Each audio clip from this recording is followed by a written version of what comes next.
আসন্না trust, সুন্নাতে উদ্ভাসিত জীবনের জন্য। আলহামদুলিল্লাহ, আপনি আসলে অত্যন্ত গুরুত্বপূর্ণ বিষয় বলেছেন। অত্যন্ত বলছি কি জন্য, আমাদের মাতৃভাষা অত্যন্ত রিচ। আমরা আমাদের বাংলা ভাষায় কৃতজ্ঞতা প্রকাশের একটাই শব্দ আছে, ধন্যবাদ। আর এটা সাধারণত দিনের 24 ঘন্টায় একবার আমরা উচ্চারণ করি না। অথচ আল্লাহ রসুল সাল্লাল্লাহু আলাইহি ওয়াসাল্লাম বলছেন, মাল্লাম ইয়াশকুরিন্নাস লাম ইয়াশকুরিল্লাহ, যে ব্যক্তি মানুষের প্রতি কৃতজ্ঞতা প্রকাশ করে না, সে আল্লাহর প্রতি অকৃতজ্ঞ। আর তিনি আরো বলছেন, মাল্লাম ইয়াশকুরিল কালিল লাম ইয়াশকুরিল কাসীর, যে ছোটর অল্পর কৃতজ্ঞতা প্রকাশ করে না, সে বেশিরও করতে পারে না। আসলে কৃতজ্ঞতা প্রকাশ করা আমাদের জীবনের অন্যতম বড় ইবাদত, ধর্মীয় নির্দেশনা। শুধু আল্লাহর প্রতিই না, আল্লাহর প্রতি কৃতজ্ঞতা থাকবে, মানুষের প্রতি, ছোট বড়। স্ত্রী এক গ্লাস পানি দিয়েছে, কাজের লোকটা একটা কিছু দিয়েছে, আমার সহকর্মী একটা কিছু আগিয়ে দিয়েছে, চলার পথে যে কেউ যে কোনোভাবে যদি উপকার করে, সহযোগিতা করে, একটা কথা বলে তাকে কৃতজ্ঞতা প্রকাশ করা, এটা ইসলামের নির্দেশ, রাসূলুল্লাহ সাল্লাল্লাহু আলাইহি ওয়াসাল্লামের অন্যতম সুন্নত। আমরা আরবিতে অভিভূত হয়ে যায় প্রতিটি কথাই যে কৃতজ্ঞতা এবং দোয়া, কিন্তু আমরা বাংলা এটা অভ্যস্ত নয়। আল্লাহ রাসূল সাল্লাল্লাহু আলাইহি ওয়াসাল্লাম বলছেন, মান উসদিয়া ইলাইহি মা'রুফুন ফালিউকাফিহু ফাইল্লাম ইসতাতি ফালিয়াশকুর লাহু ফালিয়ুসনি ফালিয়াযকুরহু ফালিয়াদউ লাহু।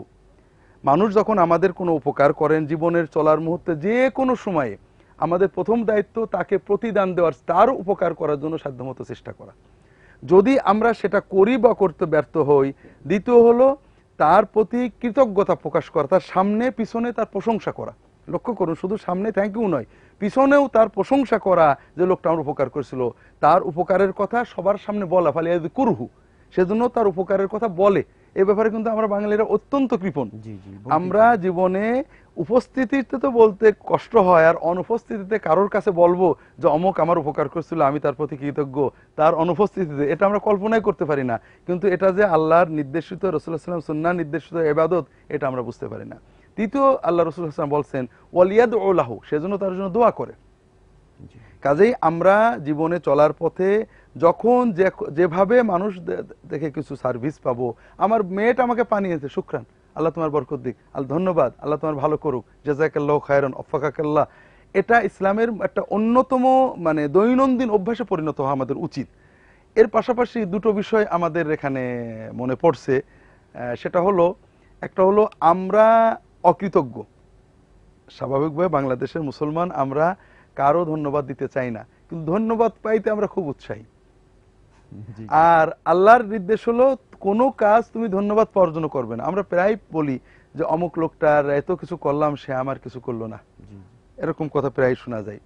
তো এক্ষেত্রে আমরা যেটা ভুল করি, আল্লাহ কোরআন কারিমে বলেছেন যে মানুষের প্রতি মানুষের উপকার হবে আল্লাহর কাছে পুরস্কার পাওয়ার জন্য। মা নুরিদু মিনকুম জাযাআ ওয়ালা শুকুরা, আমরা যার উপকার করছি তার কাছ থেকে কৃতজ্ঞতা অথবা প্রতিদান চাওয়ার জন্য করব না, করব আল্লাহর কাছ থেকে পাওয়ার জন্য। কিন্তু যাকে উপকার করা হবে তার ঈমানি দায়িত্ব হলো সেজন্য পরিপূর্ণভাবে হৃদয়ে কৃতজ্ঞতা লালন করে এবং তার কৃতজ্ঞতার অনুভূতি প্রকাশ করে এবং তার জন্য দোয়া করে।